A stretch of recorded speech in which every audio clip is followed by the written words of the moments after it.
Yeah, so I wanted to start with Naomi Klein wrote an opinion piece in The Intercept that I thought was pretty apt.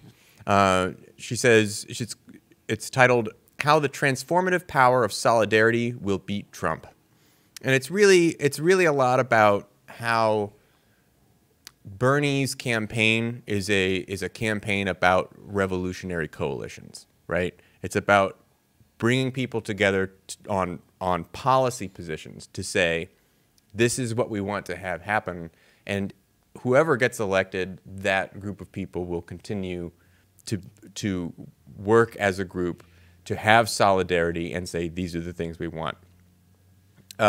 Sanders says, we need a serious debate in this country on issues. We don't need to demonize people who may disagree with us. I appeal to my supporters, please engage in civil discourse. He pointed out rightly that, quote, we're not the only campaign that does it. Other people act that way as well. But he added, quote, I would appeal to everybody. Have a debate on the issues. We can disagree with each other without being disagreeable about being hateful. So this is interesting that Bernie Sanders, and I think it's pretty interesting given the current climate where there's a lot of mudslinging going on, right? There's the Elizabeth Warren, Bernie, maybe Bernie's a secret misogynist kind of tropey thing, very personal attack from Elizabeth Warren. And then Hillary Clinton, who appears to just be like super duper bitter over 2016 and just cannot let it go and has to make sure that everyone thinks that nobody likes Bernie. And we covered yesterday that the hashtag I like Bernie was trending in the aftermath of that. And by the way, Hillary Clinton has never been known for gaslighting in her entire life or campaign or her core strategies. She's super straightforward, but just an issues-based candidate, not doing anything negative. I'm with her. So, interesting quote from the article: to achieve the scale and speed of change that Sanders is pledging, the people currently supporting his campaign will need to stay organized and keep pushing for change on the outside. So this is it's a kind of a rather long opinion piece. I'm not going into all of it, but it does focus a little bit on Bernie Sanders and his "not me, us" strategy. This is about coalition building. This is about movement politics. It's about issues. It's about policy.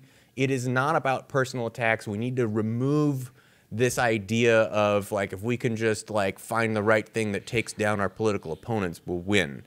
So, which is interesting in the shadow of, I think the clear two frontrunners at this point are Bernie and Biden.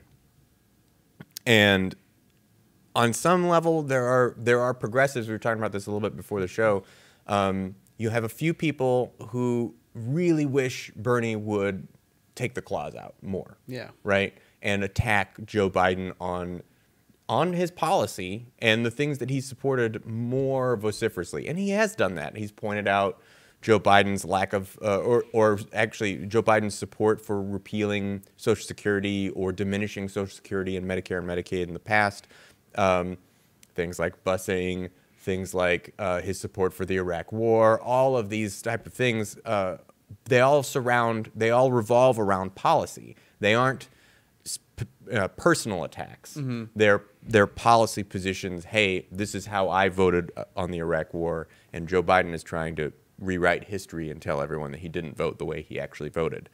And so I understand that consternation over, wanting Bernie to not placate the centrists, the corporate Democrats so much, particularly, and this is where I have the biggest issue with how Bernie's campaign is handling it. But again, I understand where they're coming from, is the Russiagate stuff, right? Oh, the hyperbolic, we've got to hate Putin, and Trump is only in office because he's a Manchurian candidate. And Bernie has kind of paid deference to some of those talking points in a way that I think progressives who have been more skeptical of the Russiagate claims, it has sort of, rubbed us the wrong way. But if Bernie did not do that, if Bernie did not placate that portion of the base that really truly believes that the only reason that Trump is in office is because of election meddling that came from Russia, then he would lose a pretty substantial portion. That's a narrative that has been pushed so hard and repeated so often that it is, for many people, true just by nature of the fact that it has been repeated as much. I think it's fair to say... Perception drives reality. Perception drives reality, and I think it's fair to say that there are smart, rational people who maybe still cling to that narrative and are less skeptical of it than we are. I think they're wrong, but I think trying to be contrarian and shove it in their face that, hey, yeah, we know you like Bernie Sanders and we know you like the policy ideas, but you got to give up on that Russiagate thing. That's politically not a good move. So I don't begrudge the Bernie campaign their acquiescence to this narrative as much as others do. Yeah, I completely agree. Like, we're Jimmy Dore, fantastic friend of the show. Like, from his point of view, he's like, again, like everyone at this table, again, Jimmy Dore people, we've known that Russiagate is BS for over a year. We've reported on it as such. We've predicted how it's going to turn out. At the same time, to Paul's point, if we're just trying to pull 20% of the vote, I guess tell everyone to screw off if they don't agree with us. But whether or not we're correct, and we are, on how we are interpreting the situation, pushing that correctness on people is right, but it is in itself not correct. Because it's not politically helpful. It's not politically helpful because it's not going to gain anyone. And if we're right now, the Sanders campaign is in the area of winning hearts and minds, converting over centrists, because progressives are with Sanders. This has been established. Warren is no longer there. At the beginning of the election, there were a number of progressives that were like, I'm with Warren. And now there's a bunch of sycophants, well, not a bunch, a few, a very small amount of progressive or formerly progressive sycophants that are still with Warren. I know a few on Facebook. However, Sanders needs to get a huge base of people. And if it takes him being different in that way, is that really such a terrible price to ask? Him being, people, it's like people have been, and Jimmy Dore, again, like we agree with the point he's trying to make, that why is he apologizing to Biden? Why is he doing this?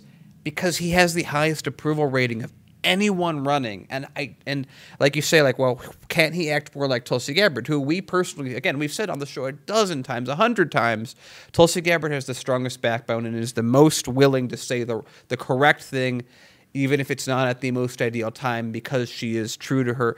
But we've seen what's happened in terms of how the media has portrayed her. And again, she's correct. But in perception, and again, perception drives reality, especially in politics, she's right but not correct. Whereas Sanders, every time, like Warren attacking him on the last debate stage, she got destroyed. CNN put all their weight behind it. Bernie Sanders has put himself so above the fray that even The Nation, NBC, all these other stations were like, I don't believe Warren. I believe Bernie Sanders. And I'm not sure that we would have that exact same outcome if Sanders had been on the attack. So we're going to figure out whether or not this is the right strategy. But so far, it's worked. It is working. It is making attacks against Sanders look petulant and childish, while he gets this above the fray, this presidential feeling that us as progressives maybe don't care about that much, but centrists really do, and they are starting to move in his direction. I don't mean, obviously, the Democratic, like, I make $1 million here. We know we're not going to get those people. It's the same exact reason that when Tulsi Gabbard doesn't talk about, like, doesn't say all Trump people are terrible. She says, or even Bernie says, we have to try and convert these people. We're trying to convert the most people. And I think that we're winning. Oh, you want to have all the racists in your camp. They do. But, I mean, you're right. I mean, he's above the fray. He's sort of like, Bernie's effectively high-roading everyone. I love it. That's good. Yeah. Anyway.